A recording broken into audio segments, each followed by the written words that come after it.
Sebelum kita lanjut, jangan lupa like, comment, subscribe, dan nyalakan notifikasinya agar tidak ketinggalan info terbaru lainnya. Semoga bermanfaat.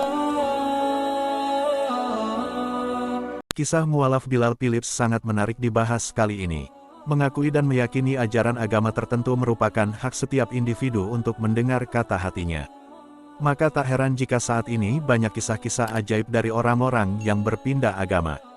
Hal ini juga terjadi pada Bilal Philips. Kisah luar biasa mengenai perjalanan mualafnya telah menginspirasi banyak orang. Bagaimana tidak, pria asal Jamaika tersebut bahkan masuk ke dalam daftar 500 muslim paling berpengaruh. Lantas, bagaimana kisah mualaf Bilal Philips? Berikut informasinya dilansir dari berbagai sumber, Jumat tanggal 20 Oktober tahun 2023. Bilal Philips lahir pada tanggal 17 Juli tahun 1949 dengan nama Dennis Bradley Philips. Ia dibesarkan dalam lingkungan keluarga yang menganut agama Nasrani, sehingga sejak kecil ia menganut ajaran tersebut. Saat muda, Bilal Philips begitu mencintai musik dan memilih karir sebagai seorang gitaris.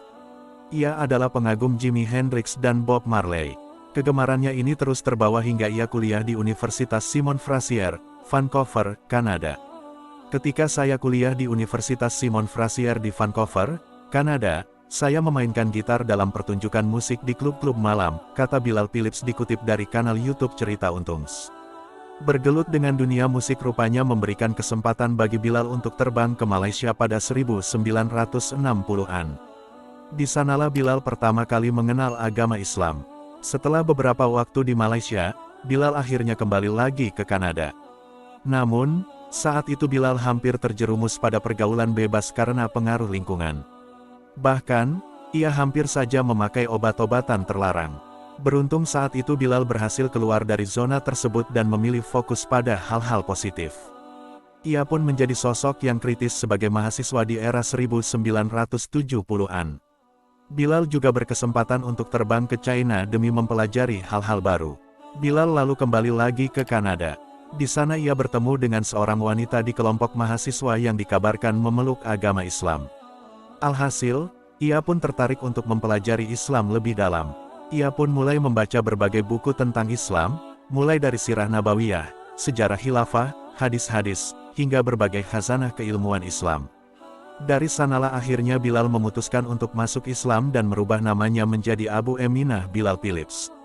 Setelah mengukuhkan diri sebagai seorang Muslim, Bilal pun meninggalkan dunia musik karena menganggap dunia keartisan melanggar larangan Allah Subhanahu wa Ta'ala.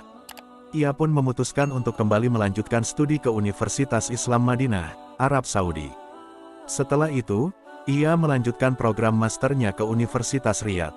Tidak puas sampai di situ saja, Bilal kemudian bekerja di Departemen Agama Markas Besar Angkatan Udara Arab Saudi di Riyadh. Kala itu Perang Teluk masih berkecamuk. Bilal pun mendapatkan tugas untuk memberikan materi tentang Islam kepada pasukan AS yang turut andil dalam peperangan tersebut. Dari apa yang telah ia pelajari, Bilal akhirnya menyentuh 3.000-an tentara AS dan membuat mereka masuk agama Islam. Demikian kisah mualaf Bilal Philips, Islamkan ribuan tentara Amerika Serikat.